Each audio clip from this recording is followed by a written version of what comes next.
뇌속의 실험실로 오신 것을 환영합니다.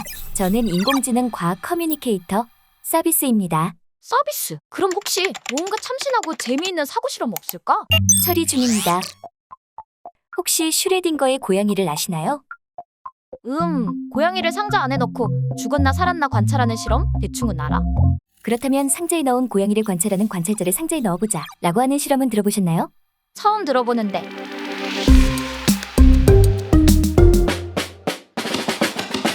이해를 돕기 위해 우선 슈레딩거의 고양이 실험에 대해 짚고 넘어가 보겠습니다.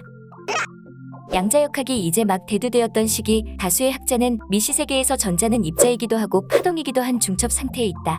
상태의 결정은 관찰에 따라서 정해진다는 일종의 사후 결정론적인 입장을 취하는데요. 이를 쉽게 예를 들어 말하자면 복권을 긁기 전까지는 당첨인 동시에 꽝이다. 긁고 난 다음에 둘 중 하나로 결정된다라는 거죠. 대체 그게 뭔 황당한 말이야? 네, 보통 사람이라면 그런 반응이 당연하죠. 마찬가지로 슈레딩거도 이 해석을 듣고 굉장히 어이없어합니다. 어떻게 물리학의 중첩 상태라는 게 존재한다는 거지라고요? 물리학의 불확정성이 도입된 것에 대한 반발이었죠. 그래서 실험을 하나 고안해냅니다. 바로 슈레딩거의 고양이 실험인데요. 참고로 이 실험은 슈레딩거와 같이 코펜하겐 해석에 대해 비판적인 시각을 가지고 있었던 알베르트 아인슈타인과의 토론 끝에 고안된 것이랍니다. 올, 아인슈타인이랑 슈레딩거가 친분이 있었나 보네? 맞아요. 둘은 아인슈타인이 죽기 전까지 편지를 왕래하며 우정을 쌓았습니다. 아인슈타인은 때때로 내 이야기를 이해할 사람은 자네밖에 없다네 같은 글귀를 써보내기도 했다고 해요. 꽤 친한 사이였네. 그리고 아인슈타인도 슈레딩거와 마찬가지로 확률, 애매모호, 무작위, 불확실성으로 해석하는 양자역학의 코펜하겐 해석을 무척이나 싫어했습니다. 여기서 나온 유명한 말이 있는데 신은 주사위 놀이를 하지 않는다 라는 말이에요.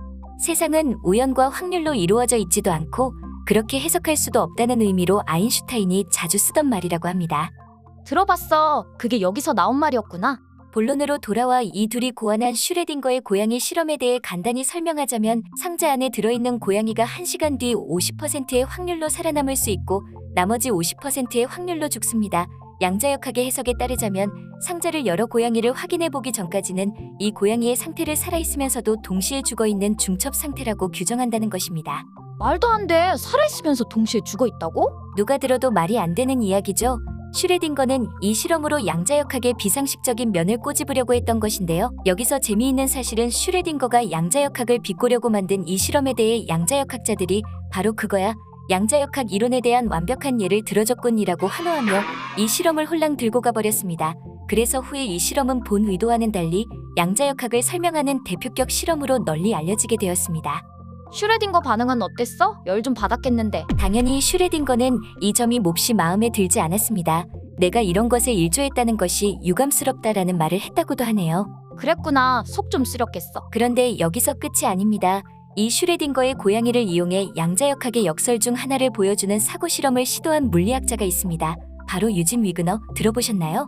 아니, 처음 들어봐. 과학자인가? 위그너는 1963년에 노벨상을 수상한 물리학자이면서 제2차 세계대전 도중 독일보다 먼저 원자 폭탄을 만들겠다라는 내용의 맨해튼 계획에도 참여한 저명한 학자인데요. 이 위그너는 양자역학 측정 과정에서 의식이 가장 기초한다고 주장했습니다. 의식이 가장 기초한다고? 그게 무슨 뜻이야? 무슨 말인지 아직 잘 이해가 가지 않으실 겁니다. 위그너의 친구라는 사고 실험과 함께 설명해 드릴게요. 우선 위그너는 파동함수의 붕괴 현상, 즉 물질의 상태가 결정되는 것에 의식을 가진 사람이 어떤 역할을 할지 탐구해 보려는 목적으로 이런 실험을 제안했습니다. 실험 내용은 다음과 같습니다. 유진 위그너의 친구가 실험실 안에서 슈레딩거의 고양이 실험을 하고 있습니다. 그리고 이 실험실 밖에는 위그너가 있습니다. 위그너는 그의 친구가 1시간 후 고양이의 상태를 확인한 후 자신에게 알려주기 전까지는 고양이의 상태를 알 수 없습니다. 이때 위그너의 친구가 상자를 열어본다면 고양이의 중첩 상태는 어떻게 될까요? 중첩 상태가 깨지겠지? 맞습니다. 하지만 위그너에게는 아직 죽은 고양이를 관찰한 친구와 살아있는 고양이를 관찰한 친구가 중첩 상태겠죠? 그치. 아직 위그너는 관찰하지 않았으니까. 네, 이 말은 즉 위그너에겐 아직도 고양이가 살아있으면서 동시에 죽어있다는 것입니다. 같은 시간에 위그너의 친구에게는 고양이의 생사가 결정되어 있지만 위그너에게는 위그너가 다시 실험실 문을 열었을 때 비로소 고양이의 상태가 결정된다는 것이죠. 이렇게 물질의 중첩 상태가 관찰자의 의식에 의해 판단될 때 의식의 기준이 누구냐는 것에 대한 딜레마가 생기게 됩니다. 그렇다면 고양이를 본 위그너의 친구를 본 위그너는 어떤 상태일까요? 그러게 위그너도 중첩 상태인 건가? 네, 이를 확인하기 위해선 또 다른 세 번째 관찰자가 나와야 합니다. 그럼 그 관찰자를 관찰하는 사람도 필요하겠네. 맞아요. 그리고 이 연결고리는 끝도 없이 이어지겠죠. 위그너의 해석을 발전시키면 신 또는 영원한 의식이 우리를 지켜보고 있으며 때문에 우리의 중첩 상태가 결정된다. 또한 그로 인해 우리가 살아있는 것이다 라는 결론이 나옵니다. 굉장히 철학적이고 종교적인 해석이죠.